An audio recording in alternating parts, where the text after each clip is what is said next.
Hello everyone guys, आज के इस वीडियो में हम आईसीआर का 2006 का पेपर है वो सोल्व करने जा रहे हैं। ओल्ड पेपर सोल्व करेंगे जिसमें हम 2006 से लेकर स्टार्ट कर रहे हैं। 2002 के पेपर है, 2003, 4, 5 ऐसे पेपर सोल्व करवा चुका हूँ।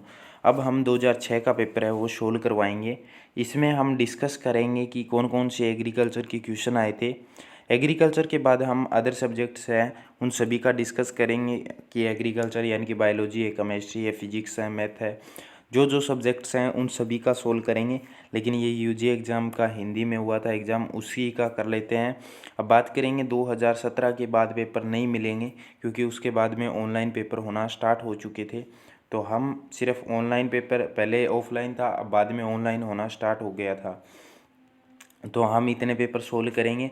और उससे पहले रिक्वेस्ट है, चैनल पे नए हैं तो चैनल को सब्सक्राइब करने के साथ साथ बेल आइकन को प्रेस करना है ना, ताकि लेटेस्ट वीडियो का नोटिफिकेशन मिलता रहे। तो यहाँ पे फर्स्ट क्वेश्चन है कि बढ़ते आकार की श्रेणी यानी कि विन्य सरस्त भूमिकर्ण है तो कौन सा है, तो चिकनी सिल्ट रेत होगा। नेक्स्ट क्वेश्चन यहाँ पे होगा कि भारत में यानी कि भारतवर्ष में किस फसल का कुल उत्पादन सबसे अधिक है, तो कुल उत्पादन है वो धान का यानी राइस धान का। नेक्स्ट क्वेश्चन है यहाँ पे कि गुलाब का प्रवर्धन प्राय किया जाता है, तो गुलाब का प्रवर्धन है वो प्राय फन्नी कलम बांधकर किया जाता है। नेक्स्ट क्वेश्चन है कि असमतल भूमि में सिंचाई की सर्वोत्तम विधि है, तो फुहारा विधि होगी। कौन सी होगी? फुहारा विधि। नेक्स्ट क्वेश्चन है कि जीन में अचानक यानी कि जीन के अंदर अचानक परिवर्तन हो जाता है तो उसे म्यूटेशन इंग्लिश में शब्द होता है लेकिन हिंदी में म्यूटेशन लिखा हुआ है। तो हिंदी में बात की जाए म्यूटेशन की तो हिंदी में उत्परिवर्तन कहा जाता है, म्यूटेशन कहा जाता है। अचानक परिवर्तन होना म्यूटेशन या उत्परिवर्तन कहलाता है। मक्का, आलू, गेहूँ, मूंग यानी कि जो एक फसल यानी कि एक खेत में क्रमवार खेती का एक उदाहरण है, तो कौन सी खेती का है, तो वो रिले फसल का उदाहरण होगा। नेक्स्ट में बात की जाए एनीमोमीटर है उसका यूज है किस में लिया जाता है, तो एनीमोमीटर है वायु की गति यानी कि वायु की गति जांचने के लिए एनीमोमीटर का यूज लिया जाता है। और विंड वेन है वो वायु की दिशा को ज्ञात करने के लिए यूज में लिया जाता है। अब बात की जाए नेक्स्ट में कि मृदा नमी को मापने का यंत्र, तो मृदा नमी को मापने का यंत्र है वो गाइज यहाँ पे होगा टेंशियोमीटर। हम सभी स्टूडेंट्स हैं वो टेंशियोमीटर ही पढ़ते हैं लेकिन यहाँ पे न्यूट्रॉन प्रोब है वो नहीं पढ़ते, तो आप सभी कंफ्यूज मत होना, न्यूट्रॉन प्रोब भी यहाँ पे राइट आंसर होगा। अब बात की जाए कि कौन सा समूह है नाइट्रोजन स्थिरीकरण के संकलन यानी कि नाइट्रोजन संकलन के लिए, राइजोबियम, एजेक्ट्रोबैटर और शैवाल होंगे, तीनों होंगे। अब बात की जाए बुआई की किस विधि में यानी कि किस विधि में प्रति इकाई बीज की आवश्यकता होती है, तो डिबलर विधि द्वारा होती है यानी कि कम बीज की आवश्यकता है वो डिबलर विधि द्वारा होती है। तो गाइज अब बात की जाए हम कि मृदा पीएच होती है, तो मृदा के अंदर जो पीएच होती है उसका सूत्र पूछा गया है, तो log बटे H+ आयन का पूछा गया है। अब बात की जाए नेक्स्ट क्वेश्चन की कि सरसों की जो सीड रेट है, सरसों की सीड रेट पूछा गया है, तो सरसों की सीड रेट है 4 से 6 किलोग्राम प्रति हेक्टेयर की दर से यूज ली जाती है। नेक्स्ट में बात की जाए कि किससे छुटकारा पाने के लिए कृमि हरण किया जाता है, तो कृमि हरण है वो आंतरिक परजीवी के लिए यूज में लिया जाता है।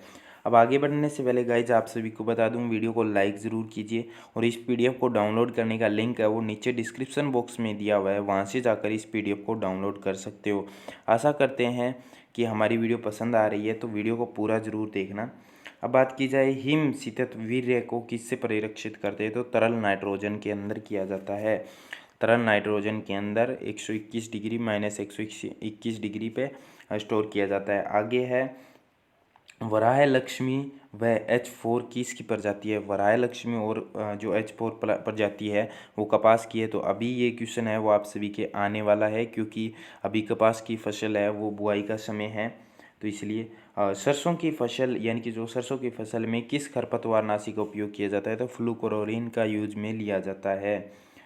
जो सरसों की फसल होती है उसमें चौड़ी पत्ती वाले अगर हो भी जाते हैं तो उसमें चौड़ी पत्ती वालों के लिए अभी 2,4-D तो बहुत कम हो गया, लेकिन फ्लूक्लोरीन है उसका यूज में लिया जाता है। सरसों या गेहूं के अंदर पतली पत्ती वाले होते हैं उनका भी गेहूं के अंदर यूज में लिया जाता है पतली पत्ती वालों के लिए।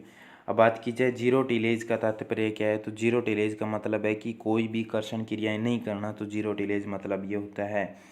अब आगे है बहुचयन किस आधारित होता है, तो बहुचयन है वो गुण प्रारूप के आधार पे होता है। नेक्स्ट है अगुणित पौधे किसके द्वारा प्राप्त किए जाते हैं, तो पराग संवर्धन के द्वारा किए जाते हैं। नाभिक बीज होता है, तो नाभिक बीज कौन सा होता है, तो नाभिक बीज होता है जो जिसमें 100% है, यानी कि न्यूक्लियस बीज पूछा गया। अब देखिए यहाँ पे आप सभी से पूछ लिया, तो न्यूक्लियस बीज है वो कौन से होंगे, वही होंगे जिसमें 100% शुद्धता पाई जाती है, तो न्यूक्लियस सीड वो कहलाते हैं। अब बात की जाए नेक्स्ट में कि अर्धसूत्रण किसके लिए जिम्मेदार होता है, तो अर्धसूत्रण है वो गुणसूत्रों की संख्या को एक पीढ़ी से दूसरी पीढ़ी में अपरिवर्तित करने के लिए या अपरिवर्तित रखने के लिए प्रयोग में लिया जाता है। नेक्स्ट क्वेश्चन यहाँ पे, यदि रोग प्रतिरोध यानी कि रोग प्रतिरोध का नियंत्रण केवल एक प्रधान जीन द्वारा किया जाता है, तो अन्य किस्म के आंतरिक करने का यानी कि सर्वाधिक समुचित विधि है तो कौन सी है, तो वो प्रतीप संकरण विधि होगी। अब नेक्स्ट क्वेश्चन बात की जाए कि कौन सा सम यानी कि संगम से यानी कि समयुग्मता का समावेश है, तो वह स्वनिषेचन होगा।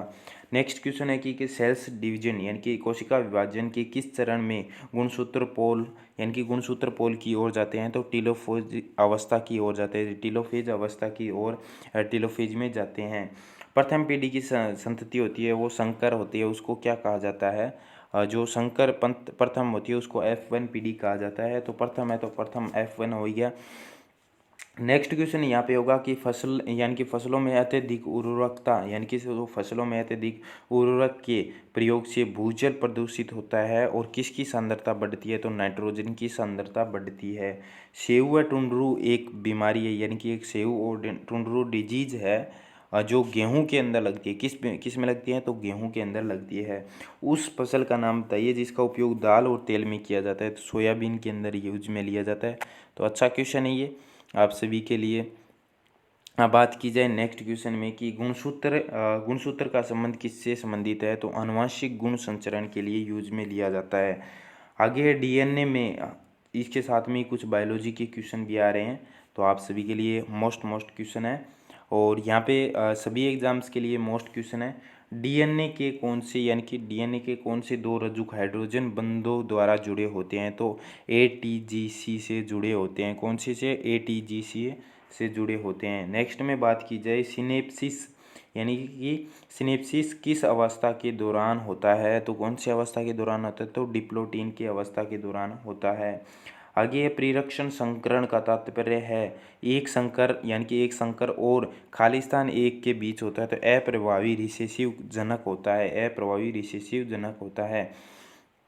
अब बात करेंगे नेक्स्ट क्वेश्चन पे, तो नेक्स्ट क्वेश्चन है कि एक अथवा अधिक गुणसूत्र जोड़ने या निकलने को क्या कहते हैं, तो एन्यूप्लेइड कहा जाता है, एन्यूप्लेइड कहा जाता है। आगे है कि कोल्चिसिन किस में यानी कि व्यक्तिकरण यानी कि इंटरफियर करता है, तो कौन किस में करता है, तो डीएनए रेप्लिकेशन में करता है। किस में करता है, डीएनए रेप्लिकेशन में करता है।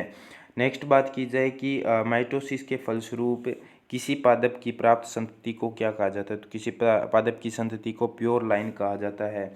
फसल चक्र की कृषि पद्धति में मृदा के नाइट्रोजन अंश की वृद्धि के लिए जो लक्षित जीव होता है उसको क्या कहा जाता है, लक्षित जीव है वो होता है राइजोबियम, उसको यानी कि लक्षित जीव के नाम से भी जाना जाता है क्योंकि यह नाइट्रोजन फिक्सेशन का काम करता है।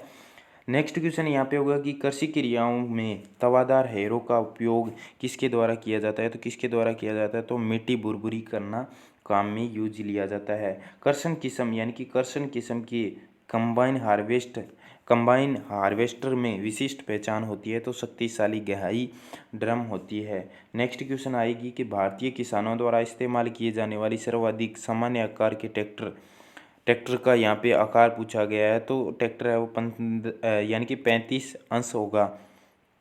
नेक्स्ट बात करें कि एट्राजिन है, तो एट्राजिन क्या है, एट्राजिन एक खरपतवार नाशी रसायन है एट्राजिन, और एट्राजिन सीमाजिन ऐसे बहुत सारे हैं। अब बात की जाए गेहूं की प्रजाति कौन सी है, तो गेहूं की HD 2329 व सोनालिका होगी। तो ये ऑप्शन में दिए हुए थे, इन दोनों का ऑप्शन दिया है। अब बात की जाए गेहूं की फसल के लिए पंक्ति से पंक्ति की दूरी है वो 18 × 23 सेंटीमीटर रखी जाती है। कितनी रखी जाती है? 18 × 23 सेंटीमीटर। अब बात आगे की जाए कि डाई अमोनियम फॉस्फेट किसके द्वारा यानी कि किसका स्रोत है? तो फास्फोरस व नाइट्रोजन का स्रोत है। किसका है? नाइट्रोजन का स्रोत है। तो गाइज आज की वीडियो आपको कैसी लगी आप ज़रूर कमेंट्स करके बताना। और इस PDF को डाउनलोड करने का है वो नीचे डिस्क्रिप्शन बॉक्स में दिया है, आप टाइटल पे क्लिक कीजिए, वहाँ से जाकर हो जाएगा। आप सभी को नीचे लिंक मिल जाएगा, वहाँ से जाकर डाउनलोड कर सकते हो। आशा करते हैं वीडियो पसंद आ रही है। तो मिलते हैं नई वीडियो के साथ, नई अपडेट के साथ। तब तक जय हिंद, वंदे मातरम।